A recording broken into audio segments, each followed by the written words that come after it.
Hello, everyone. The topic for the day is manager, a powerful force for executing results. So basically, we are utilizing a person called manager as an indicator, as an instrument where wherein we are going to have a optimization in result, or at least ensuring a result always favorable towards oneself. So yes, manager, a powerful force for executing result, where I will like to deliberate upon what are the essential qualities in a person that makes him or her a successful person, wherein everybody wants to work with this gentleman or the lady in question, this manager, because if they are into the equation, they will ensure success is always on your side. Yes, manager, a powerful force for executing result is what we will be discussing.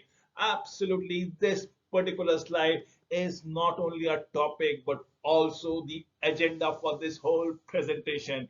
I will essentially give you the key takeaways for a person who which needs to be successful, who will always ensure that there is no negativity in your team and result is always favorable, outcome is always just in your favor.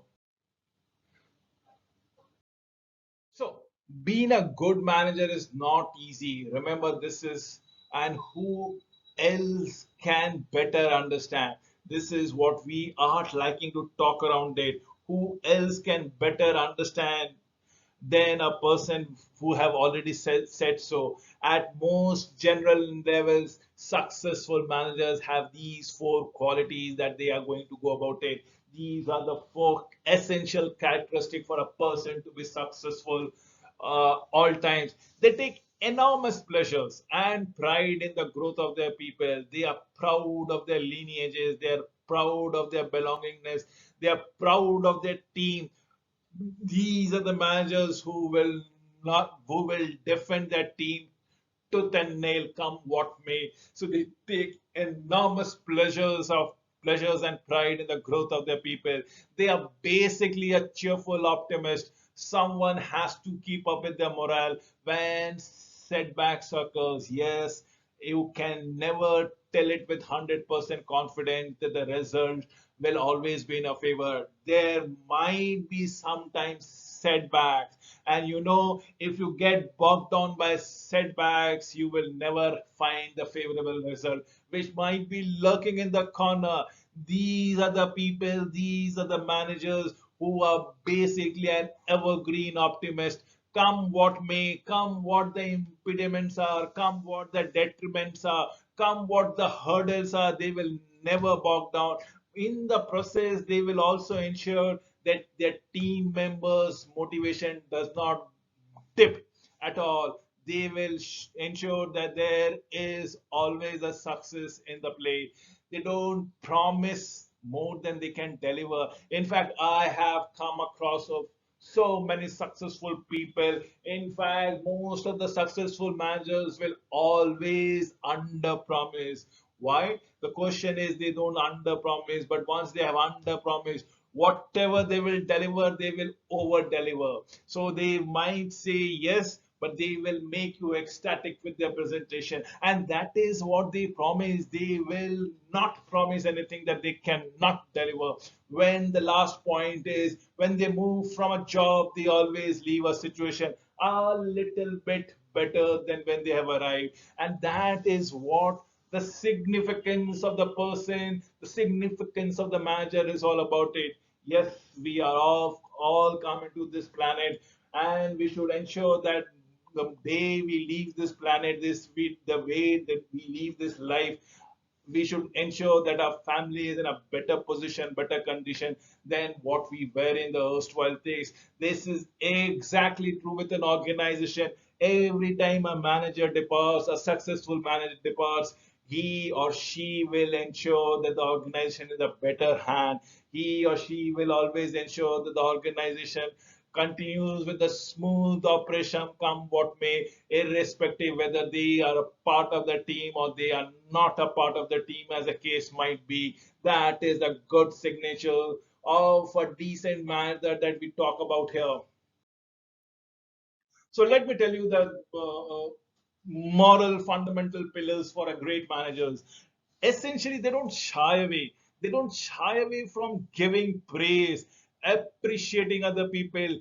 Great managers, remember, they would always try to catch people doing something right. May not be something great, but something right. They will be the person who will ensure that they are congratulating them and they are appreciating them, and not in private but probably in front of the whole community, the whole team member, ensuring that their confidence level never ever dips. They praise not only from outside, they are swift and publicize the fact. They ensure that this gets notified with every people. Managers who regularly give praise are much stronger position than managers who reprimand, who criticize, who humiliate their team members. They are basically might be doing the right things because probably the team members might be coming up with poor performances, but every time you reprimand them, every time you insult them, you are not only demotivating them, you are in fact removing any incentive that might be there for them to perform or contribute towards the organizational growth. So in the process, you are not only backtracking the individual's employee, but probably are not doing any good to the organization at large. So if you simply can comment what you are dissatisfied, if you can simply sort any matters in private, probably why not go it down and do it. But then that's the difference between the great managers and just about managers. Great manager lavish with their praises.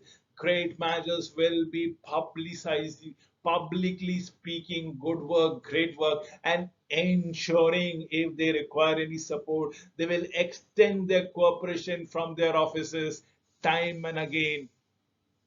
So remember, people take the warmth of a personality in the longest of run, and that what gives the great managers an edge over the rest of the breed altogether. I would also like to state about the great managers putting themselves out.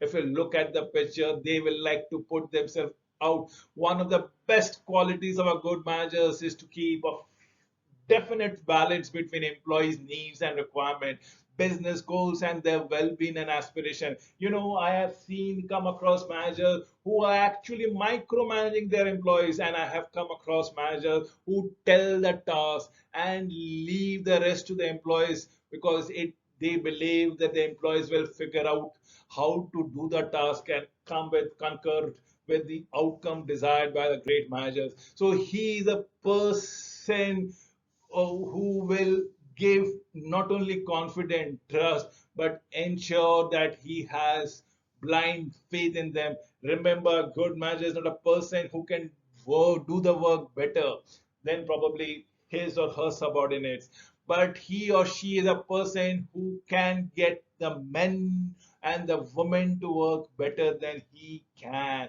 That is what is all about empowerment, literally improvising all together, making ensuring that everybody is working beyond their skins, putting in 110% of their effort while they are on their jobs as a team member. The case might be. Great managers make blue sky, extremely blue sky.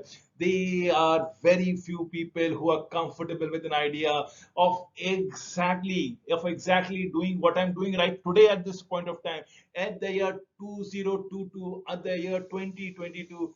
If I continue to do the same work in the year 2032, I as a person, I as an individual, I as a human being have not improved. It's like one of my days, one of my years, one of my existence on my planet is almost a Xerox copy which has been fabricated outward also. It's something which is copied and pasted somewhere down the corner on a time horizon. Remember, great managers anticipates people dissatisfaction. And why are people dissatisfied? Because they have this urge to grow, because they want to grow, because they want to contribute not only to their personal development, but in the process of the personal development, they will like to ensure that there is an improvement in performance for the organization. So great managers makes blue sky, ensures there are greater avenues and ample amount of leg space for employees to boast, grow, and probably add wings to their dreams, as the case might be. Great managers, one of the best qualities that I appreciate, and probably that is the reason why I have put it down to this particular presentation.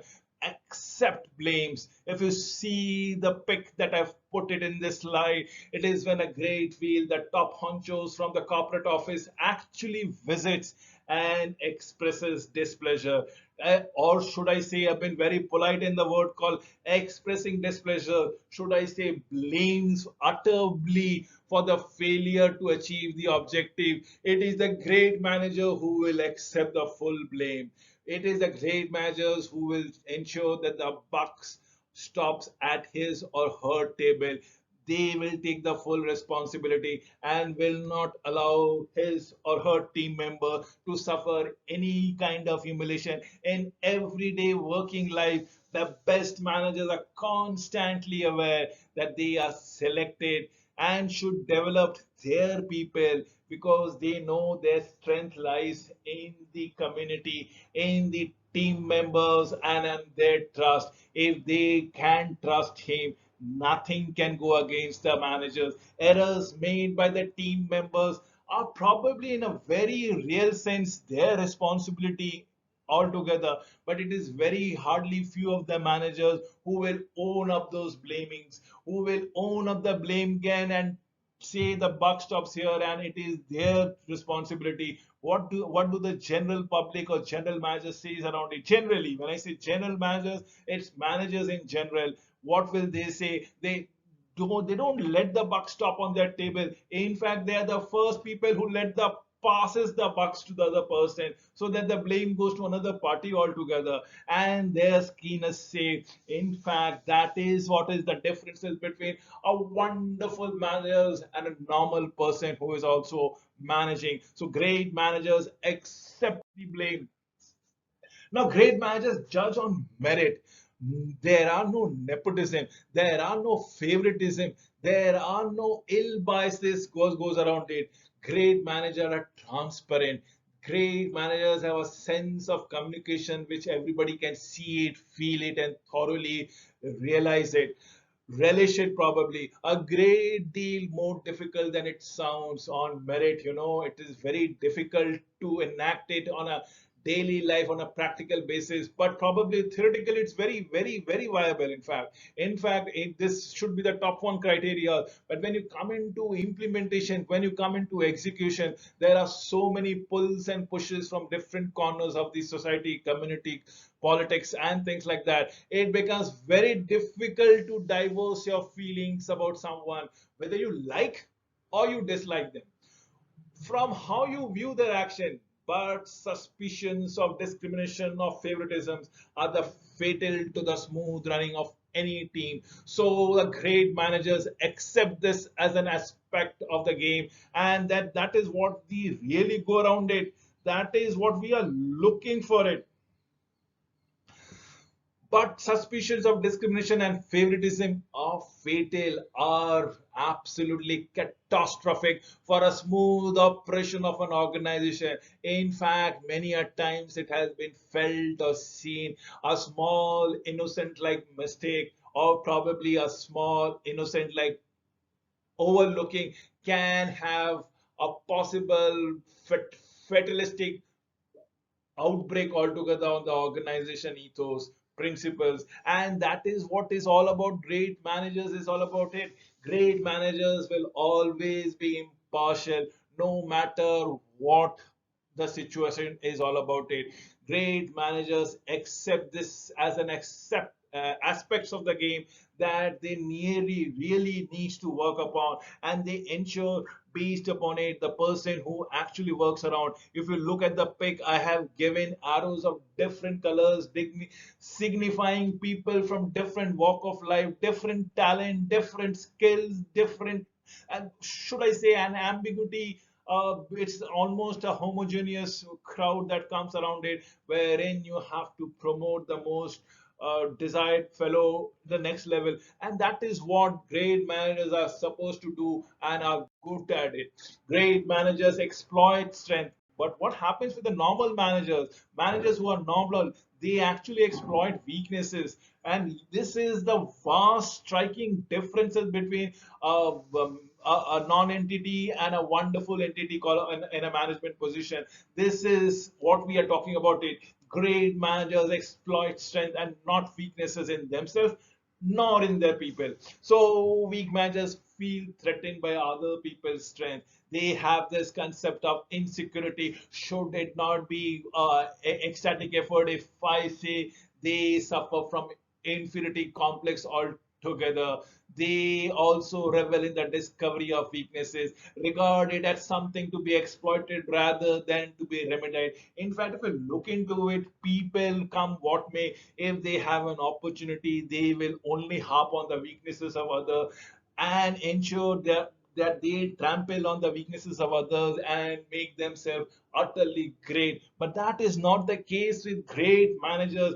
They are the gentleman or lady who will have no track of any destructive thinking. They will see strength in themselves as with the other people as things to be built on, and weakness is something to be accommodated, worked around, and if possible can be eliminated others all the way. And that is why this particular pic which shows a wonderful bird with a small thread is carrying a weight which is a number of times heavier than the person itself or the bird itself, as the case might be. Great managers makes things happen. Yes, this is what we are looking at it. The old fashioned approach to management was rather like an old fashioned approach to a child rearing. Go and see what the children are doing and tell them to stop it. It is just as an instruction given to it. But this is what managers would have been doing it. But what would great managers will tell? Great managers have confidence on the people and in their working of their interested to do everything they can, create an environment in people in which people will express themselves, people will be free to voice their opinion. Great managers will ensure that things are happening the way they desire it to, so they will not instruct. If there are certain things the children are playing and creating a noise, why not give them an instructions or give them the liberty to ensure that the children are engaged gainfully, as that is what the great managers are there to be around. They make things happen with the trust, with the abilities, with the confidence on their employees and subordinates. Let us come to the very last fragment of the presentation. In fact, normal managers will always have this conundrum in him or her that they should be in the thick of things. They should be in a know-how of what exactly is cooking in their organization. They should be a part of every operation that the organization envisions and executes. But great managers almost are contrarian to this view. They make themselves redundant, not as drastic as it sounds, maybe. What great managers do is like learn a new skills and acquire useful information from outside world. They soak in altogether, then immediately pass them on to ensure that they are able to run down the bus. The team would still have the benefit of the new information. So the great managers are going to learn of. They are always on a prowl, on a lookout to acquire new technologies, to acquire new know-how, to acquire a new process as to what are the best practices, as to understand what are the impediments in the environment, as to understand what are the preference of the customers, and probably try to integrate them in the operation of the organization. When I say redundant, The great managers don't make themselves obsolete, they make themselves redundant from the day-to-day operation, but ensure that they contribute back to the organization in a different fashion, in which it not only benefits the employee but the organization by leaps and bounds. No one in an organization should be doing work that could be accomplished equally effective by someone who is much less paid by themselves. So great managers are perpetually on the lookout for a higher level activities to occupy their own time while constantly passing on tasks that they have already mastered, as the case might be. This is what the great managers is all about it. How emphatic that they are good, how managers are a powerful tool to get things done altogether. With these few words, I come to an end of this presentation. Thank you for watching this video.